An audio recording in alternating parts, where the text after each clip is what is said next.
दिल्ली की जनता से कहना चाहता हूं, जिसको चौथी पास राजा कह रहा है केजरीवाल, उस राजा पे हमें गर्व है, विश्वास है पूरा, और हमें ही नहीं, हिंदुस्तानियों को नहीं, पूरी दुनिया नतमस्तक है उस चौथी पास राजा के सामने। और केजरीवाल, आप पढ़े लिखे हो तो बहाना क्यों बना रहे हो? कौन तुम्हें काम करने नहीं दे रहा है? मोदी जी कभी किसी का काम नहीं रोका है। केजरीवाल, तुम क्या एक अवतार पुरुष हो क्या, जो मोदी जी तुम्हें काम नहीं करने दे रहा है? कोरोना काल में आपने जब मोदी जी पूरे देश को संभाल रहा था, आप उस समय भी राजनीति करने का काम किया, भ्रमित करने का काम किया। महागठबंधन एक कचरा है, जिस कचरे को मोदी जी ने एक जगह किया है। अब जनता 2024 में इस कचरे को साफ करने का काम करेगी और मोदी जी प्रचंड बहुमत से तीसरी बार पुनः सरकार में वापसी आने वाले हैं। और पूरे दुनिया में मोदी जी का डंका बज रहा है, तो केजरीवाल क्यों जनता में शंका आशंका पैदा कर रहा है? ये जनता सब जानती है कि ये सब चोर हैं, लुटेरे हैं। मोदी जी ने खजाने भर रखे हैं, मोदी जी ने इतना विकास का काम किया है। दामी जी ने विकास नहीं करा, आपका मजारे तोड़ाना विकास ही नहीं करा, तो अक्षय कुमार जी क्यों जा रहे हैं वहाँ पर? केदारनाथ में क्यों जा रहे हैं विजिट करने? इतने से पहले तो नहीं जा गए, और गए हैं तो देहरादून में क्यों गए हैं? ये मैं मोदी को बधाई देता हूं कि जो राम मंदिर बन गई। और सबसे बड़ी बात ये है, जब तक ईमानदारी की सरकार है, आप पढ़ो लिखोगे नहीं तब तक नौकरी नहीं मिलेगी। जो ये कह रहे हैं कि हमें नौकरी नहीं मिली, हम ऐसे बेरोजगार घूम रहे हैं, कोई मतलब नहीं है। देखिए, ईमानदारी की सरकार है, इसमें मेहनत कीजिए। जिसको आप दमखम कह रहे हैं ना, वो चोरों का बाजार था। वो तुष्टीकरण का एक मंच लगाया था। केजरीवाल के लिए कल का रैली जो था, केंद्र के तानाशाही का नाम दिया था, जिसका शीर्षक था, और एक उसमें कहानी सुनाया था चौथी पास राजा का। आज मैं आपके चैनल के माध्यम से जनता को केजरीवाल ने चौथी पास राजा का कहानी सुनाया है, उस चौथी पास राजा पे हमें गर्व है, स्वाभिमान है, अभिमान है। और मैं उसके चौथी पास राजा के कहानी के मुकाबले एक छोटा सा कहानी सुनाने जा रहा हूं, जो शायद उससे ज़्यादा असरदार है, ज़्यादा कारगर है, जो केजरीवाल पे फिट बैठता है। मैं आपके जनता से कहना चाहता हूं, कल केजरीवाल ने जो चौथी पास पे राजा का कहानी सुनाया, उसके जवाब में मैं एक कहानी सुनाता हूं। एक जंगल का राजा किसी बंदर को बना दिया गया। उस राजा के जंगल राज में किसी बकरी के बच्चे का अपहरण शेर कर लेके चला जाता है। जब उस बकरी के माँ बकरी आती है, उस बच्चे की माँ बकरी उस बंदर के पास आता है, और राजा के पास आता है और कहती है कि भाई मेरा बच्चा खो गया है, आप कहीं से खोज के ला दो, तुम कहीं से मुझे मेरा बच्चा ला दो, तुम राजा हो बंदर इस जंगल का। तो उसने कहा ठीक है, 3-4 दिन बाद आ जाना, हम प्रयास करेंगे, कोशिश करते हैं, तुम्हारा बच्चा ढूंढ के ला देंगे। 3-4 दिन बाद उस बच्चे की माँ बकरी फिर आई उस बंदर राजा के पास और कहा भाई अब तक तुमने मेरे बच्चे को ढूंढा नहीं, खोजा नहीं, कुछ प्रयास नहीं किया, अब तक मेरा बच्चा नहीं मिला। तो वो बंदर इस डाल से कूद के उस पे जा, इस पे जा, कहा भाई मेरे उछल कूद में कोई कमी है तो बताओ, बाकी तुम्हारा बच्चा मिले ना मिले इसमें मैं क्या कर सकता हूँ। ठीक वही उसी प्रकार आज जब जनता केजरीवाल से जवाब मांग रहा है कि तुम्हें एमसीडी भी दिया, दिल्ली में 2 बार सत्ता भी दिया, विकास का काम बताओ, तो केजरीवाल वही उछल कूद करके दिखा रहा है। केजरीवाल उस रामला ग्राउंड में वही पुराना इतिहास दोहराने जा रहा है, जहां से वो आम आदमी का चोला पहन के जिस मंच का इस्तेमाल किया था, जिन लोगों का इस्तेमाल किया था, आज फिर से उसी मुहाने पे खड़ा है। मैं दिल्ली की जनता से कहना चाहता हूँ, जिसको चौथी पास राजा कह रहा है केजरीवाल, उस राजा पे हमें गर्व है, विश्वास है पूरा, और हमें ही नहीं, हिंदुस्तानियों को नहीं, पूरी दुनिया नतमस्तक है उस चौथी पास राजा के सामने।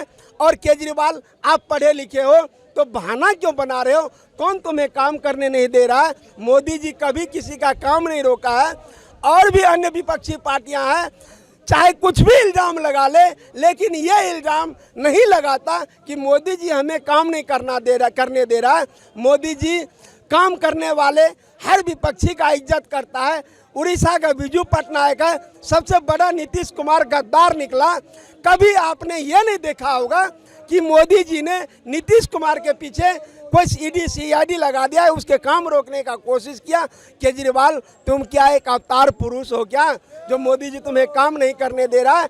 कोरोना काल में आपने जब मोदी जी पूरे देश को संभाल रहा था, आप उस समय भी राजनीति करने का काम किया, भ्रमित करने का काम किया। महागठबंधन एक कचरा है, जिस कचरे को मोदी जी ने एक जगह किया है। अब जनता 2024 में इस कचरे को साफ करने का काम करेगी और मोदी जी प्रचंड बहुमत से तीसरी बार पुनः सरकार में वापसी आने वाले हैं और पूरे दुनिया में मोदी जी का डंका बज रहा है। तो केजरीवाल क्यों जनता में शंका आशंका पैदा कर रहा है, ये जनता सब जानती है कि ये सब चोर हैं, लुटेरे हैं। मोदी जी ने खजाने भर रखे हैं, मोदी जी ने इतना विकास का काम किया है। बड़ा ही असंतोष सा होता है मन में कि यार कि क्या हो रहा है। आजकल उत्तरकाशी में चल रहा है कि दुकानें गिराई गई हैं, उसके चक्कर में व्हाट्सएप पे मैसेज शेयर हो रहे हैं कि हमारे साथ अन्याय हो रहा है। एक्चुअली क्या है, लैंड माफिया बड़ा बढ़ गया है, बड़ा लैंड माफिया ना बहुत बढ़ गया है। लैंड माफिया इतना बढ़ गया है कि जहाँ वो कहते ना कि थोड़ा सा अटपटी सी बात बोलूँगा, झटका मटन शॉप होता था ना पहले, उसकी जगह झटका घट के हटका हो गया है मटन शॉप। तो वो लैंड माफिया जो बढ़ गया है, उस चीज़ को अगर रोक सकता है तो कोई मोदी जी रोक सकता है। इलीगल अगर कुछ भी है वो हटना चाहिए, वो हटना चाहिए। इलीगल अगर कुछ भी है जो पहले से नहीं था, जो पुरातन तत्व से नहीं था, वो क्या अब घुस जाएगा अंदर, वो अब घुस जाएगा तो क्या सभ्यता रह जाएगी हमारी उत्तराखंड की। वो देवभूमि है, क्या सभ्यता रह जाएगी उसकी। अगर जंगलों के अंदर मजार हैं तो क्या दिक्कत है। देखिए जंगलों के अंदर मजार है, कोई हिंदू व्यक्ति अगर आ रहा है वो उस मजार के देख के थोड़ी आया है वहाँ पे। वो स्टैब्लिश क्यों हुआ था वहाँ पर, वो स्टैब्लिश क्यों हुआ था वहाँ पर, वो स्टैब्लिश यही तो हुआ था। मतलब पहले की बात कर रहा हूँ पुरातत्व की, उत्तराखंड देवभूमि था, उत्तराखंड देवभूमि अभी भी है और शायद ना रहे अगर ऐसे ही होता रहा। दामी जी ने विकास नहीं करा, आपको मजारे तोड़ाना विकास ही नहीं करा तो अक्षय कुमार जी क्यों जा रहे हैं वहाँ पर, केदारनाथ में क्यों जा रहे हैं विजिट करने। इतने से पहले तो नहीं जा गए, और गए हैं तो देहरादून में क्यों गए हैं। लव जहाद के केस ही कहाँ हैं। पहली बात तो ये है, मैं कह रहा हूँ किसी भी देश की छवि कैसे बनती है। किसी सेलिब्रिटी को अगर जाता है व्यक्ति तो उसको क्या करती है, उसके जो फॉलोअर्स है उसे चेक करते हैं ना। अक्षय कुमार जी क्यों गए हैं वहाँ उत्तराखंड में, क्या करने गए हैं उत्तराखंड। उत्तरकाशी में जो हो रहा है सही हो रहा है, भगाया जा रहा है। भगाया नहीं जा रहा है, वो अनैतिक जगह से जो लैंड माफिया हुआ है उसको अतिक्रमण किया जा रहा है। आदेश नहीं सुनाए जा रहे हैं श्रीमान, वो उनका है ही नहीं जो वो कह रहे हैं कि हमें ये करना है। आपको एक एग्जाम्पल दे दूं, मैंने डिप्लोमा किया जी, मैंने डिप्लोमा किया उत्तराखंड देहरादून से यूनिवर्सिटी से। वहाँ पर मैं पढ़ा और वहाँ पे मेरे साथ के बंदे भी थे। बंदे से मतलब ये था जो साथ के शिक्षक थे वो थे मुस्लिम, उनको किसी से प्यार हो गया और उन्होंने क्या करा, लड़की से बात करी और वो लड़की से बात कर रहे हैं। वो लड़की को बोल रहे हैं कि लड़की हमारे साथ रहेगी, उन्होंने कहा नहीं, उन्होंने कहा कि हम आपको आगे ले जाएंगे यूपी में, क्योंकि यहाँ तो खतरा है ना।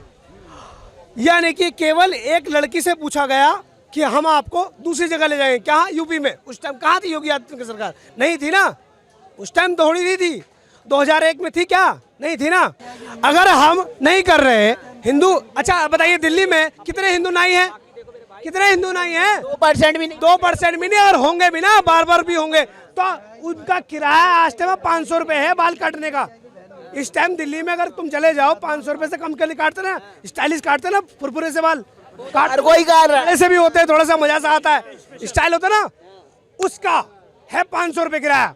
और वही उत्तराखंड में अगर तुम 30 रुपए में दे दोगे तो क्यों कटाएगा वो। और वही मुस्लिम आदमी, मैं तो घर के बाहर 50 में कटाता हूँ और हिंदू नाई से कटाता हूँ। सबसे पहले मैं मोदी को बधाई देता हूं कि जो राम मंदिर बन गई। और सबसे बड़ी बात यह है, जब तक ईमानदारी की सरकार है, आप पढ़ो लिखोगे नहीं तब तक नौकरी नहीं मिलेगी। जो ये कह रहे हैं कि हमें नौकरी नहीं मिली, हम ऐसे बेरोजगार घूम रहे हैं, कोई मतलब नहीं है। देखिए ईमानदारी की सरकार है, इसमें मेहनत कीजिए।